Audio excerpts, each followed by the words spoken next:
Hi, my name is Evona, and I have a story to tell. Have you ever looked around at your life and thought, this is not the story I want to tell? I was there about a year ago.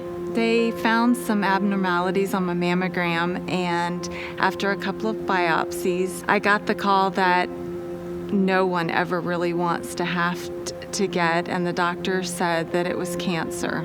The idea of having to have 6 months of really strong chemo and another additional 6 months of targeted medicine and several surgeries was not the most difficult part of hearing the cancer diagnosis. The saddest part was the fact that for the second time, I was going to have the conversation with my kids that one of their parents had cancer.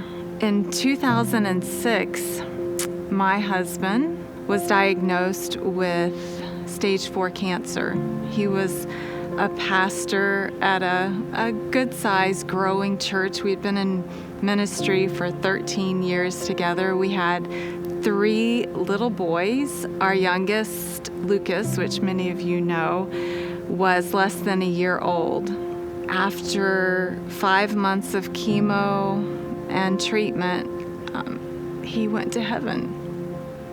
Now, he was healed, but not the healing that we had prayed for.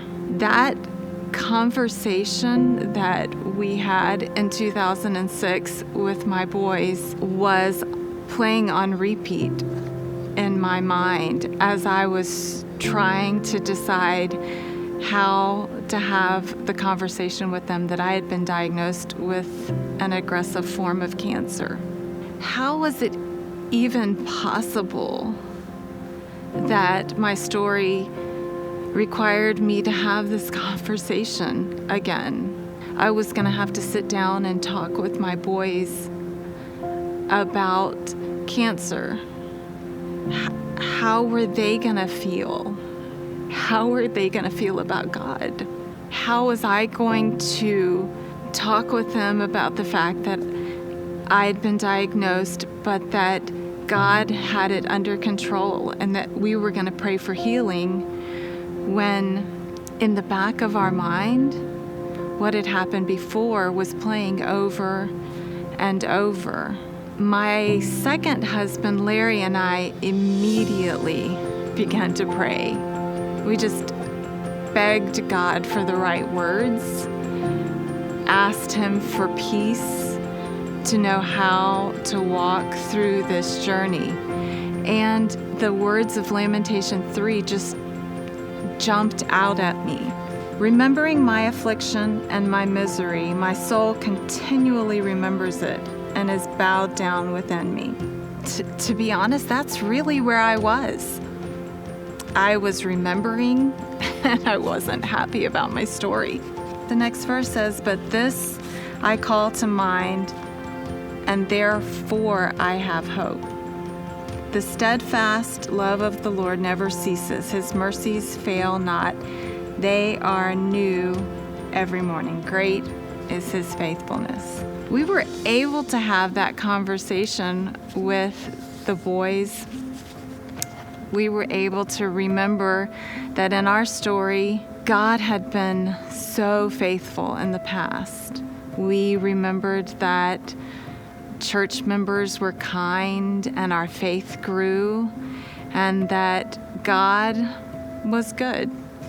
We are praising God that in His sovereign will that I'm through chemo and the targeting medicine, and that I am cancer-free, that I've had healing. We've really been able to see God's hand in our lives. The main thing that I've learned through our story is that healing is oftentimes on the other side of suffering. That journey between when God begins writing your story and healing is a long journey. It isn't immediate many times. And some of the things that I've learned through the journey of suffering towards healing is that our weakness gives him an opportunity to be strong.